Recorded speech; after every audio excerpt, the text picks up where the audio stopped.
right, thank you for staying with Daybreak, a state of the nation. We talk about matters, politics, and everything in between there. Send us your views at Trevor Mbiji at Citizen TV Kenya. Use the hashtag Daybreak. We were talking about the office of the opposition. Now, let's talk about Raila's 10 tough demands for Ruto. That is on the front page of the Standard there. Kagusha, let's have, first of all, let's get your views on the public engagements that has been started by the Azimio team now. Is this the best way to engage the government and keep it in check? Because several times the Kenya Kwanza government has said that they don't mind being kept in check. The Constitution allows picketing. It allows the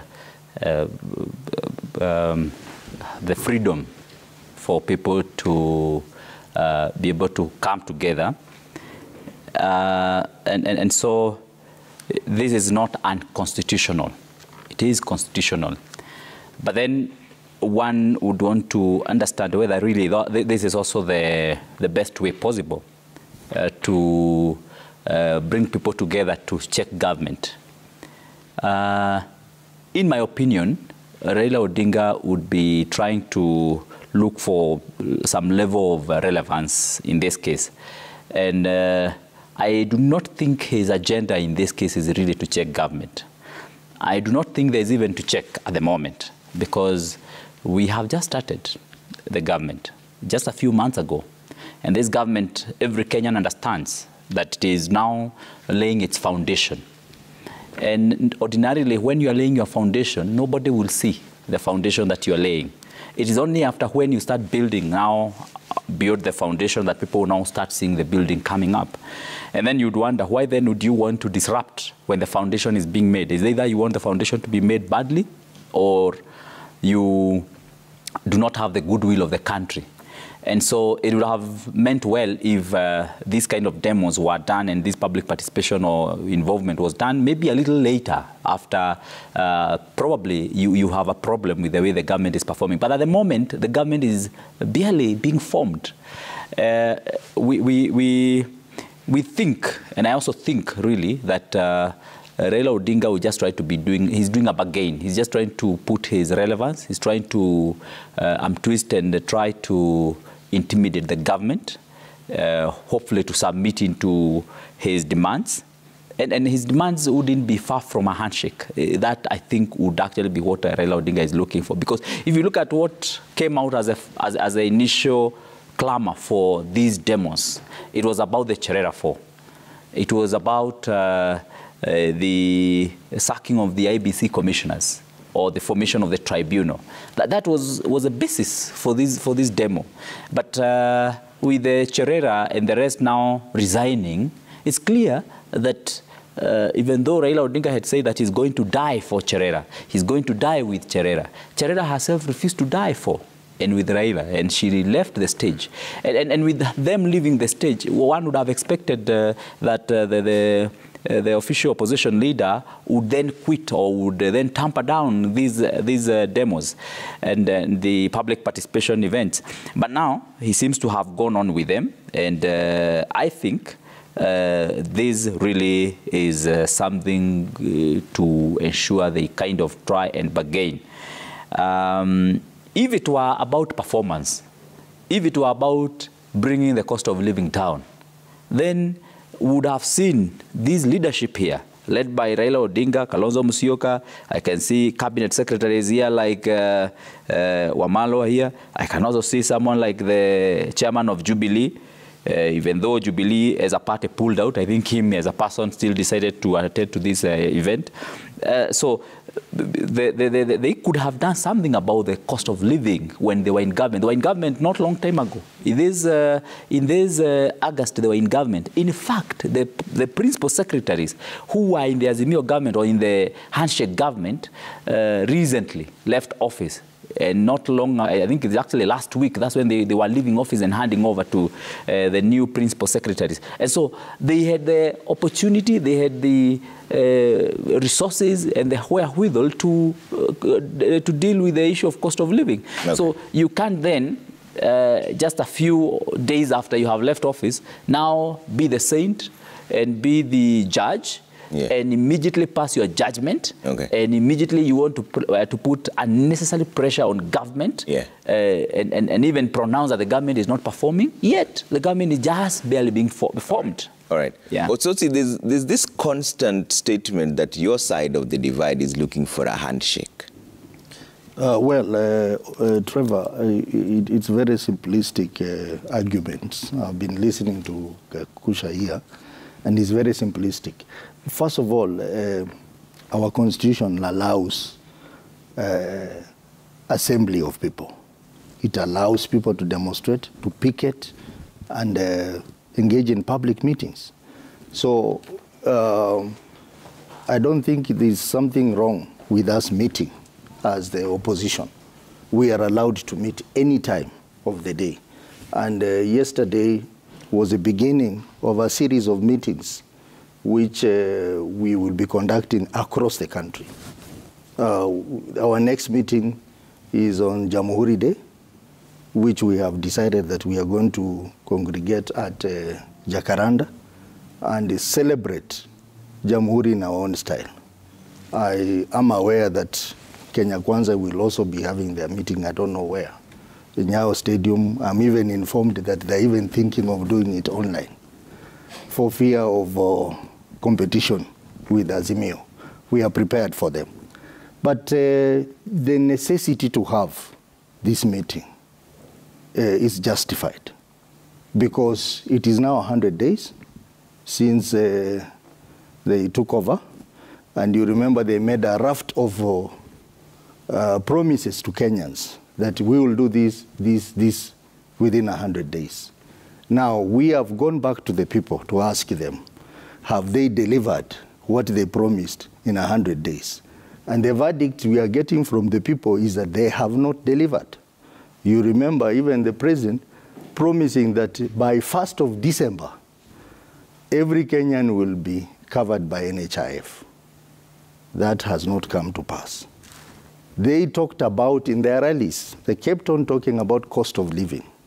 And you remember we reminded them that cost of living is affected by a number of variables. We have the Russia crisis, Ukraine crisis, and generally recession. But they could not listen to us. They kept on saying, the prices of unga is up, we'll bring it up. So immediately I put the Bible down, the price of unga will go down. Instead, they remove subsidies on fuel, on unga, and those are weighty matters. Kenyans are suffering. So we have gone to Kenyans to discuss with them the issue of cost of living. We have also gone to Kenyans to discuss them about what is happening in IBC. So we do not just discuss cost of living. We also discuss the issue of IBC, the removal of commissioners, which we think it is unjustified because the court, the Supreme Court, never found the 4 commissioners with an issue. In fact, they found an issue with Chebukati. But for their political reasons, they decided to sacrifice the 4 and not the 3. So that is an issue that we are engaging the people of Kenya on. And even the process of removal of the 4, it is a kangaroo process. You saw what happened in JLAC. The whole process was a kangaroo kind of process, where the chair of the committee disregarded comments from the minority side and they produced a report. The same day the report was passed in the House, the president was already waiting with a Gazette notice. The same night, the Gazette notice was passed, forming a tribunal. And now, you see they are now amending the law, the IBC. This morning I'm going to the Senate. They are going to table the IBC bill to try and alter the selection process of commissioners. So on one hand, they are fast-tracking the process of removal of the commissioners. On the other hand, they are preparing to bring in new commissioners through a skewed process. And we are saying we cannot allow this to go on. Because any amendment to electoral laws must be negotiated by the parties involved. But what is the end game? Even when you hold these public consultations, what is the end? We are very clear. We have given 10 conditions that must be complied with. And if they are not? If they are not complied with, we have options, Like which what? I cannot discuss here today. I'm not empowered to discuss. I'm not the Azimio leader. But I can tell you for sure, there are options that we are going to take. And I have heard the president say that this is not the right time to talk politics. We should allow them to work. But I want that to they're remind, just laying the foundation. I want to remind him, the same president, in fact, for him, it was even worse because he was in government and he was campaigning every day. Remember, they were even given the name Tanga Tanga out of that because they were campaigning every day. And the then president used to say, please allow me to work. And then when he continued campaigning, then the president said, Acha hawa na Tanga Tanga waendelee. That's how they acquired the name, and they accepted the name, and they marketed the name, and now they're in power. They don't want us to politic. But when they were in government, not even in the opposition, they were politicking every day. So this is the kind of dishonesty around Kenya Kwanza. Everything they say is always the opposite of what they want to achieve. So we are telling Kenya Kwanza, you are the same people who told us that you want a strong opposition. And we are going to give you a strong opposition. In the coming days, we will be discussing with Kenyans the issues of GMO. You know, they went ahead and allowed GMO to be introduced in this country without public participation, without the engagement of parliament. And you are telling us that we should just keep quiet and not talk about it. We have to go back to the people because Article 1 of the Constitution talks about sovereign powers of the people. So we have gone to the people to discuss issues that affect the people. The issue of Face of Kenya. You have seen the appointment, especially the appointment of principal secretaries. It is skewed to favor only 2 communities. And that is an issue that Kenyans were talking to us about it and saying, we thought that this country is for all of us. But now we were wrong because it looks like this country is only for 2 communities. That is an issue that requires public interrogation. The issue of the Hustler Fund, there are questions around it. One of the issues that people brought was, where did this money come from? Who appropriated this money? Parliament was not involved. There was no supplementary budget. But here we are being told 50 billion has been put into Hustler Fund. We are not even being told where the saving that is deducted from members of public is taken to. We are not even being told how the income from that scheme is going to be managed. So there is a lot of questions around this hustler thing, and the Kenyan public are concerned. How do you give someone 500 shillings to start a business? And we have told our people, and our people told us, we will take that money because they promise us free money. And they are saying they are going to take that money, they will apply, and I'm sure by the end of the day tomorrow, you will find so many people, Kenyans have applied after the Kamkunji rally. But I'm not sure whether they are going to pay. So we had a lot of issues that we discussed. The issue of roadside declaration, which is a serious issue. You have seen ministers, cabinet secretaries issuing contradictory statements on the roadside. And even the president himself has not realized that he's the president of Kenya. Every day he's issuing new promises, promising people more things. And we think that that has to stop because some of these declarations require the interrogation of institution of government like parliament. You cannot just go there and say, we will do this, and parliament has not been involved. So we have serious issues, and these issues are not going to wait for them to be organized. We will pursue them after Nairobi. We are thinking of going to other regions of the country to engage Kenyans on these issues. No. And, you know, their propaganda that Raila is doing all this because he wants a handshake. I want to tell you that we are not interested in your handshake. We are interested in the rights and the concerns of the people of Kenya. Okay. Okach, you know, I like to keep you on the legal side of things because the politicians are here to handle the politics of it all. How then does the tribunal structure work? Because Cherera and Nyang'aya have already resigned. Masit is willing to go through the tribunal. Wanderi hasn't pronounced himself. Can they still give a verdict despite the fact that some have called it quits? Yes, being a lawyer, I'm still in this country, so I will also comment a bit on the other side. But in terms of the tribunal, the law is very clear. The Constitution is quite clear. In fact, I'm perturbed that there can be a discussion about some of the things I'm hearing raising points of discussions. Whether the recommendations to have an office of the official opposition requires a referendum, it's not something to debate or to even argue. The aspect of a commissioner who has resigned, can a tribunal formed proceed? The answer is very clear.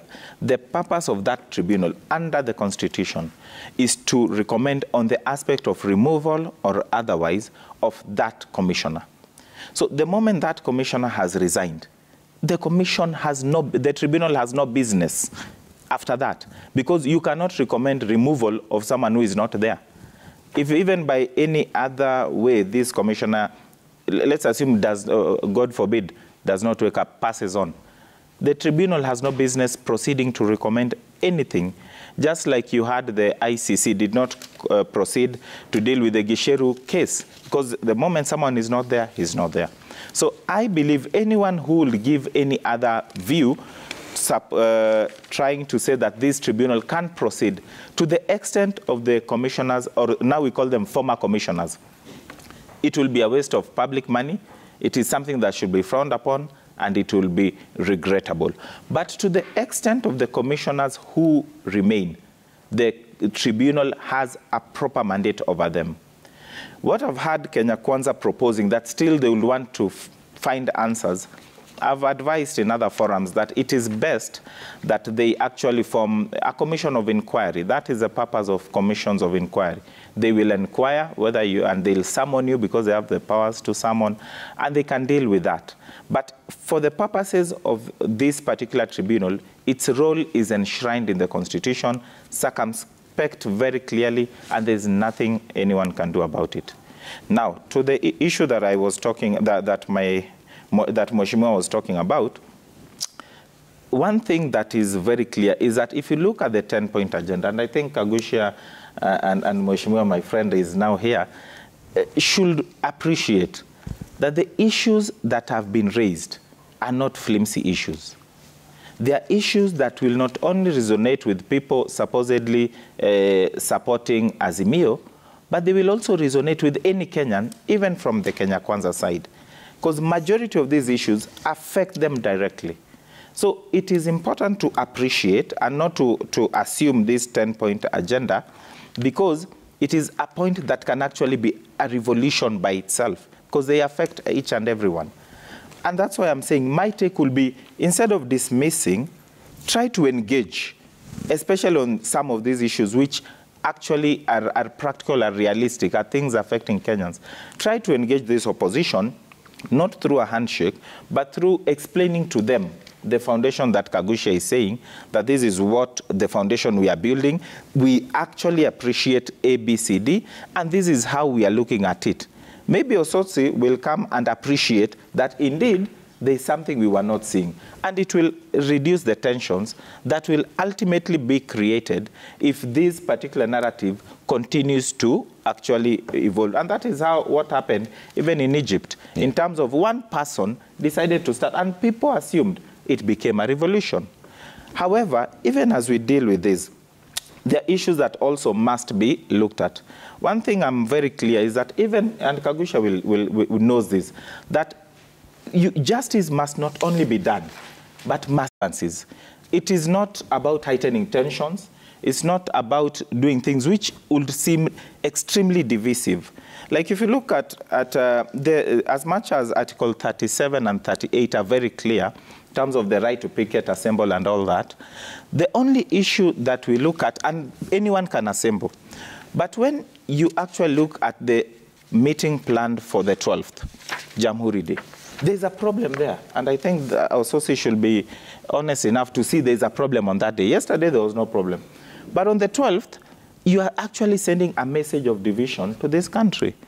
Because if you look at Article 2, it is very clear.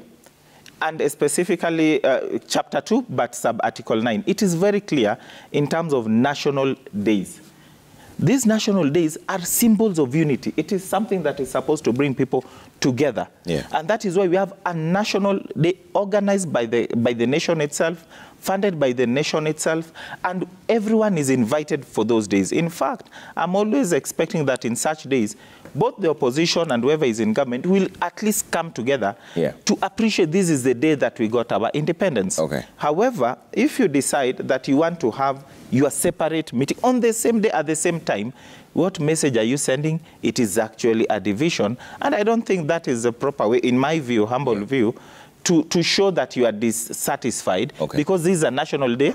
It is, let me finish, 1 minute. Yeah. When visitors come to your house, Trevor, and you have an issue with your wife, if you're married, that is, you know, people hide those things during that day. You know, afterwards, you will actually go back to the default mode. But this one, they want to do it on this on that platform when visitors are there. It's airing dirty linen. All right. Honorable Geoffrey Ruku is now joining us, Member of Parliament